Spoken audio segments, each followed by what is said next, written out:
যে চার্জিং মানে চার্জিং পোর্টের কথা বলতে হ্যাঁ এগুলো ওই যে 7টা কয়টা গণলেন ওইগুলা কি 6টা কি জানি গইনা মানে দেখাইলেন এগুলা দিয়ে হচ্ছে আপনার লাইন ঢুকে যখন আমরা কেবলটা এদিক দিয়ে ঢুকাই, ঠিক আছে, ওগুলো আপনার থ্রি ক্লাসে পাবো। এখানে কিভাবে উঠাতে হবে কিভাবে লাগাতে হবে ওইটাই আমরা নিয়ে প্রশ্ন করি, ঠিক আছে। এখন যদি আমি ওইটা করতে যাই তাহলে আপনাদের ক্লাসও লং হয়ে যাবে, আপনাদের কষ্ট হচ্ছে নাকি, তারা থাকতেছেন না, কষ্ট হচ্ছে।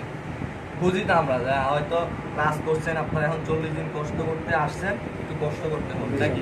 কষ্ট করার পরে যখন একদম প্রপারলি ভাবে টেকনিশিয়ান, আমি আপনাদেরকে এই দুটো গ্যারান্টি দিতে পারি, যদি সবাই মনোযোগ দিয়ে কাজ শিখেন দেখেন, তাহলে আপনারা যখন 2008 সাল থেকে একজন টেকনিশিয়ান 7 বছরে যেটা অর্জন করছে ওইটা আপনারা 40 দিনে অর্জন করতে পারবেন।